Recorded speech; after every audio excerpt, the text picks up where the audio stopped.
Yes, Rita. Unang alituntunin, makinig ng mabuti sa guro. Magaling. Pangalawa, Dangel. Maging maayos sa pag-upo. Pangatlo, Abigail. Maging aktibo sa talakayan. Pang-apat, Daisy. Magtaas ng kamay kung may sasabihin. Magaling. Mayroon akong larawan dito. Maaari niyo bang sabihin sa akin kung ano ang inyong nakikita? Teacher, naglalaba po. Magaling. Kayo ba? Naglalaba na ba kayo? Oo. Magaling. Tumutulong ba kayo sa inyong nanay? Oo. Alam niyo ba ang wastong pamamaraan sa paglalaba? Opo. Wow, gagaling naman. Kung ganon, ngayon magkakaroon tayo ng pangkatang gawain. Hahatiin ko ang klase sa dalawang pangkat. Bibilang kayo ng 1 and 2. Ang unang pangkat ay uupo dito at ang dalawang pangkat ay dito naman. Maaari na ba natin simulan? Opo.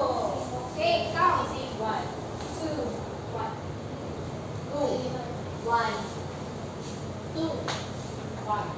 Okay, group 1, can you please sit here? Group 2 dito naman.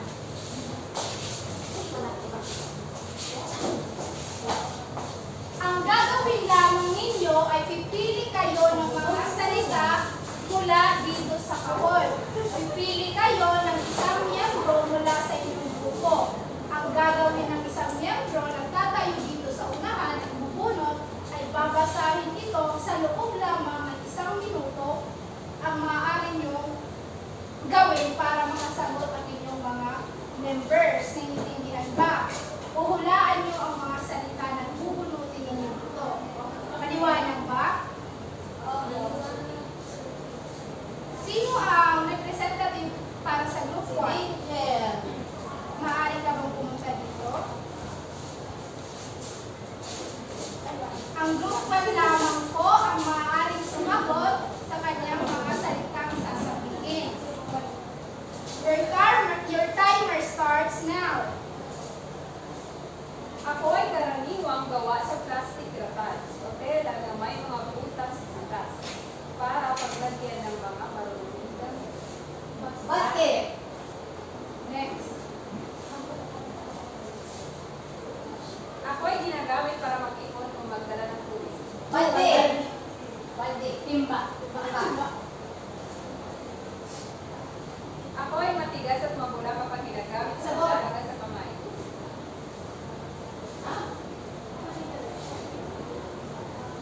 Kapag ako ay ihalo sa tubig, ako ay bumubula at bumubulong Powder. Soap powder. Timer stops now. Okay. Ilan ba ang nahulaan ng unang pangkat? Magaling. Sino naman ang representative para sa ikalawang pangkat?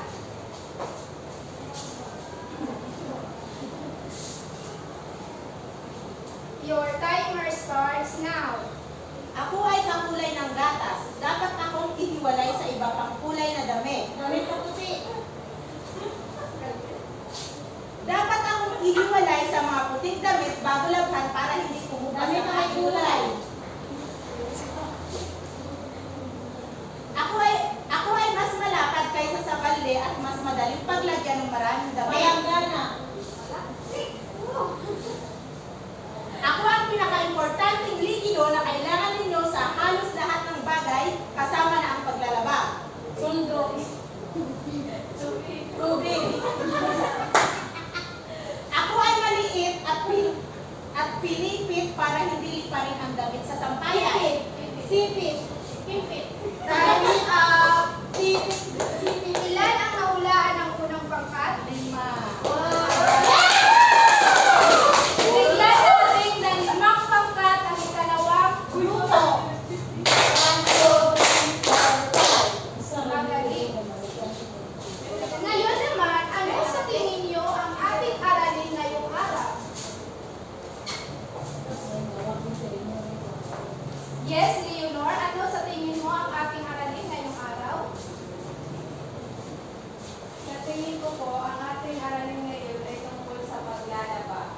Magaling. Ang ating aralin ay tungkol sa wastong pamamaraan sa paglalaba.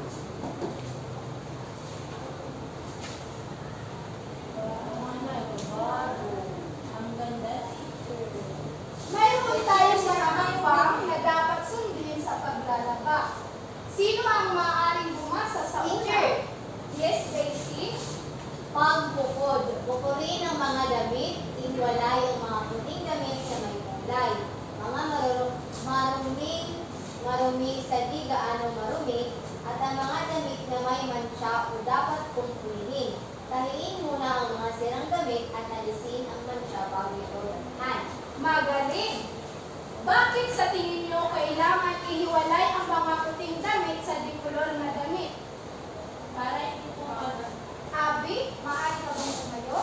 para hindi po maghalo-halo ang kulay ng dicolor na damit sa puting damit. Magaling! Bigyan natin siya ng 3 palakpak. 1, 2, 3. Sa pangalawa, maaari mo bang basahin, Shai? Ibabad sa tubig ang mga damit na lalakad upang lumambot ang pagkakapit ng Magaling! Bakit sa tingin nyo kailangan ibabad ang mga damit muna sa tubig? Para mabilis matanggal yun. Tama! Bigyan natin si Rika ng 3 palakpak.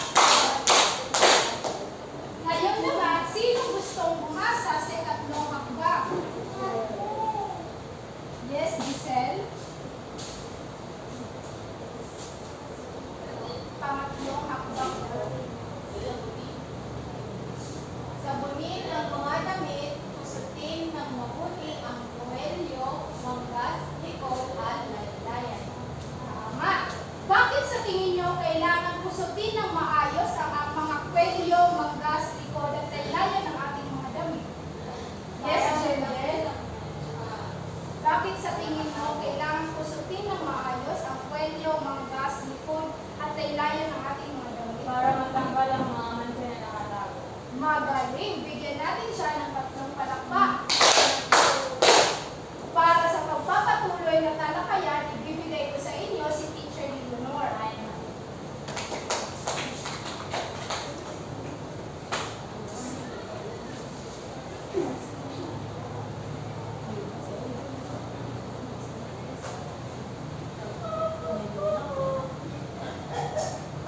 Magandang hapon mga bata. Magandang hapon po, Teacher. Para sa pagpapatuloy, sinong gustong bumasa ng pang-4 na paraan? Daisy. Ikulat sa araw ang mga puting damit matapos ito sabunin ng pangalawang beses. Manakanakang bisikan ng tubig na may sabon ang nakapulang damit upang huwag matuyo. Ano sa tingin niyo ang kula? Mga bata, alam niyo ba yun? Coca-Cola! Hindi po! Ang cola, ang pagkula sa araw ng mga puting damit ay ang tradisyonal na paglalaban ng puting damit. Halimbawa, ang puting damit na manilaw-nilaw na ay ikukulan natin sa araw upang mas pumuti ang kanyang kulay. Di ba may ibang pangalan yun? Hindi nila teacher, ikulo, ikulat sa araw. Arawan. Ginagawa pa ba ito ng mga nanay niyo, mga bata? Hindi na po, teacher. Wow! Washing machine, di ba? Sa tingin mo ba lahat ng damit nilalabhan gamit ang washing machine? Hindi po. Tama.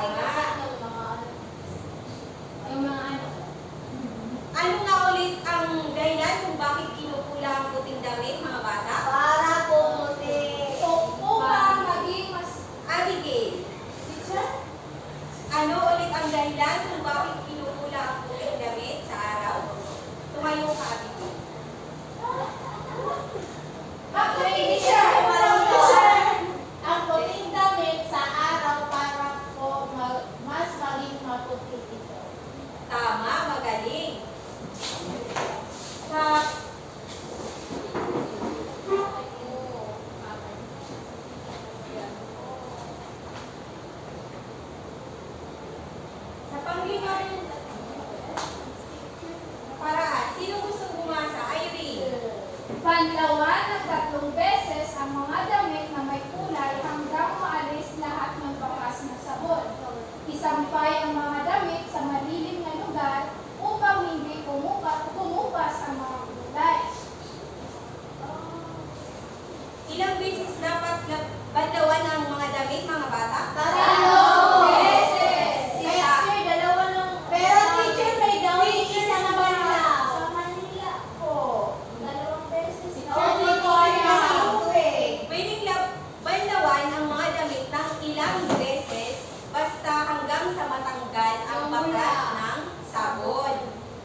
Yung downy yung akin mas namin diretso na O banda. downy, di ba? Downy isang banla. Pampabango ng damit. Pang-anim. Shy, pakibasa. Matapos itula ang mga damit na puti, sabunin muli ito at banlawan na pinatubig hanggang maalis ang bakas ng sabon. Sampay ang mga puti sa maaraw na lugar upang natin. Isampay ang mga puti sa maaraw. Dapat bang isampay ang may kulay na damit sa araw? Class? Hindi po! Bakit? Kasi Si Irene. Kasi po kukupas ang kulay nito. Magaling. Teacher, paano tutuyo kung di sasampay sa araw? Hindi, yung sa amin, teacher, sinasampay sa Paano araw. kung teacher sinasampay naman sa araw? Teacher, Okay, class. Okay, Kaya magaling. Ang mga puting damit ang kailangang isampay sa maaraw na lugar. Samantalang ang may kulay na damit naman ang siyang isasampay sa malilim na lugar upang hindi pumubas ang kulay nito. Naiintindihan ba, mga bata? Opo, Pero yung damit ko na may kulay kapag sinampay sa walang masyadong araw ng baho. Kami po teacher, nilalagyan ng downy para hindi po umang. Tama. Wala kami pa. Wala kami pa din downy, teacher. Meron na. Okay lang naman kahit walang downy, basta dapat 3 beses ang pagbanlaw ng mga damit. Wala kami po. Mga bata, ano nga ulit ang ating tinalakay ngayong hapon? Wastong pamamaraan sa paglalaba. Magbigay nga ng isa, Jendel. Ibuhod ang bicolor sa puting damit, teacher. Danger. Isang paraan. Ibabad sa tubig ang mga damit upang mambot. Tama. Isa pa. Reka. Isang paraan. Sabunin ang mga damit. Tama. Abigail. Ikula sa araw.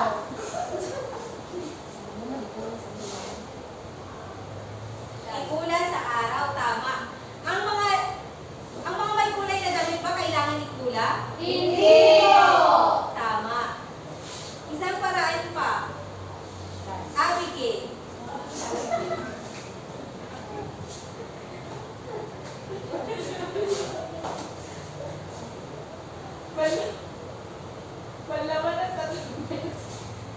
Okay, mga bata. Nandito ang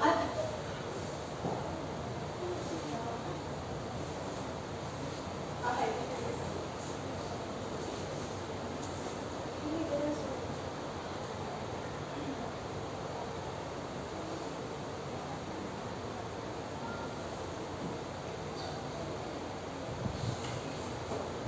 Okay, ang ating mga alituntuni. At isang paraan pa, Shai.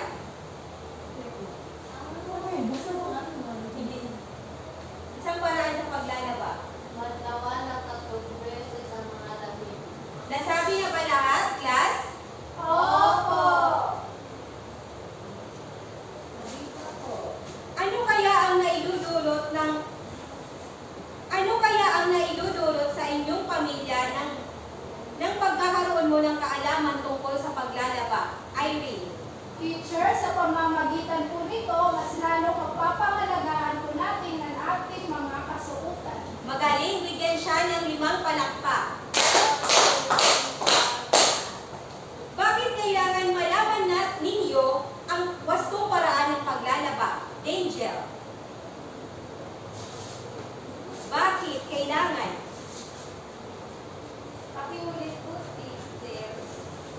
kailangan na malaman ninyo ang mga wastong paraan sa paglalaba. Para po maging marunong na po kami maglaba. Tama, para maging marunong kayong maglaba. Ano kaya ang kahalagahan ng paglalaba? Daisy. Sa tingin ko po, teacher, ang kahalagahan po ng paglalaba ay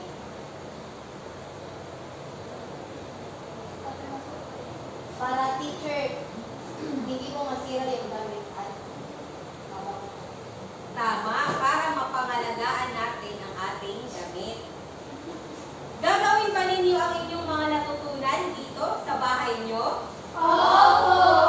Mahusay. Pero Ngayon ay magkakaroon ulit tayo ng pangkatang gawain.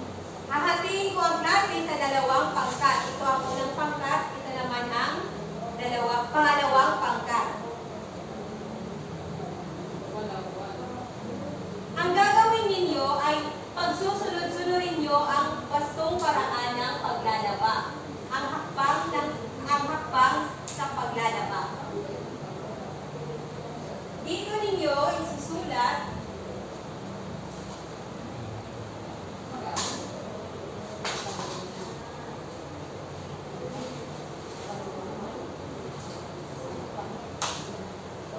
itong linya ang magsisilbing box na nakalagay sa screen. So,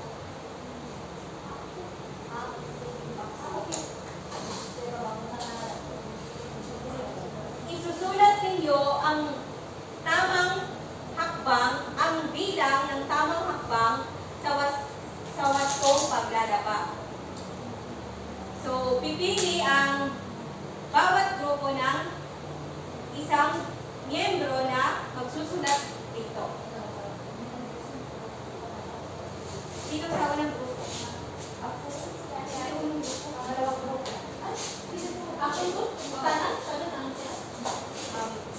Okay.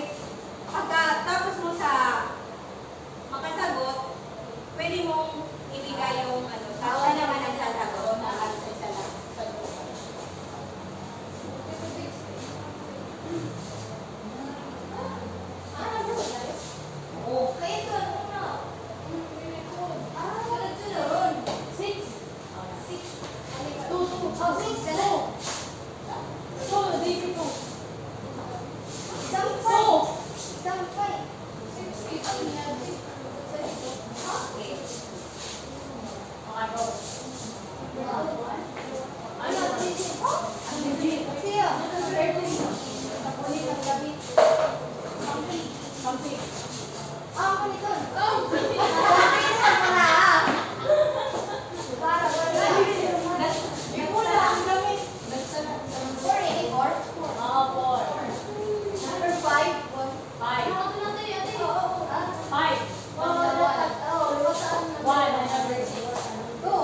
Bawal na ulitin.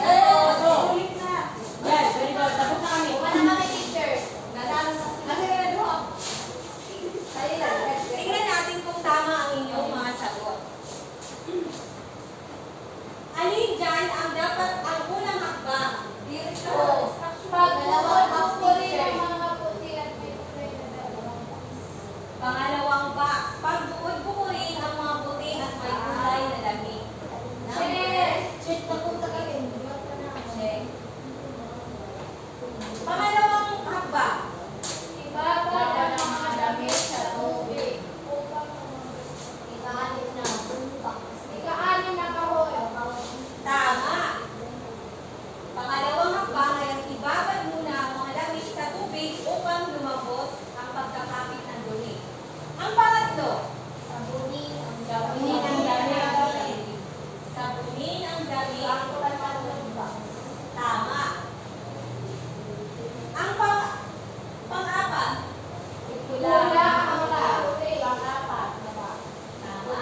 tayo ng pangkatang gawain.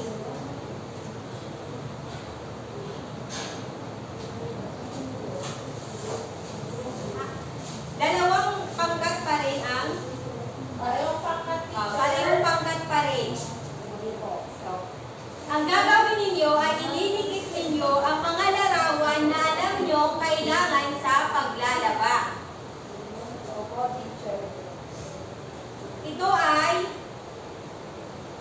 tungkol sa inyong natutunan sa wastong paraan ng paglalaba.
Ang pangkatang gawain na to ay makakakuha kayo ng 50 puntos para sa bawat grupo na tama ang sagot. Equivalent to how many increase? So, that's sila. Okay, asan ang group 1? Linya kayo dito. Group 2?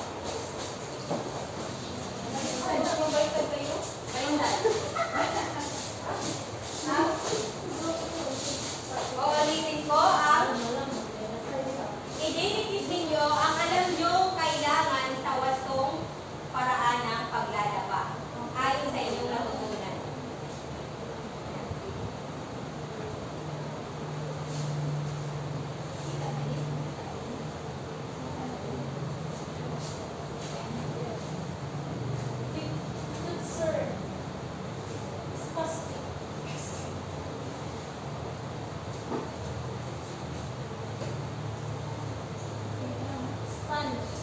Naniniwal sa mo.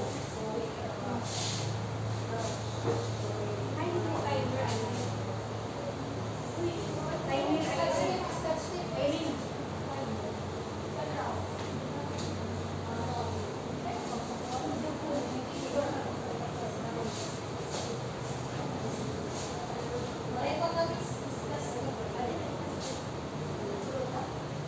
Mga kagamitan lang mo ito, kailangan may waray ito, may waray pa ito.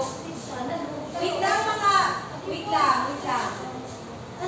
Eh, tanggalin niya muna yung dinidikit. Meron lang kayong sa loob ng 2 minuto, dapat maidikit ninyo ang mga kailangan sa wastong paraan ng paglalaba. Okay, simulan na.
ngayon?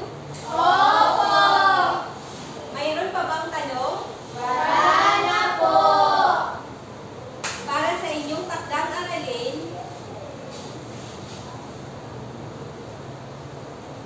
Angel, pakibasa nga ng panuto.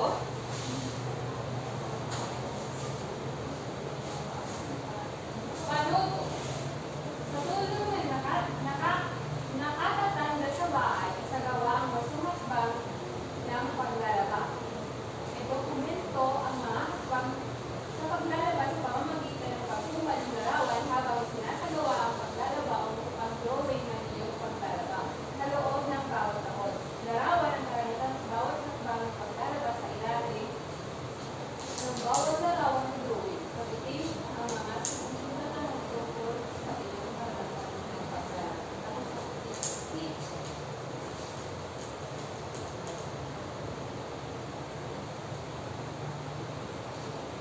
Narito ang dito nyo sa halimbawa sa unang hakbang sa kahon na yan, ididikit nyo o edu-drawing ang inyong sarili na naglalaban ng iyong damit. Dapat kung ano yung halimbawa sa unang hakbang, yun ang larawan na nasa unang kahon. Naiintindihan ba mga bata? Opo!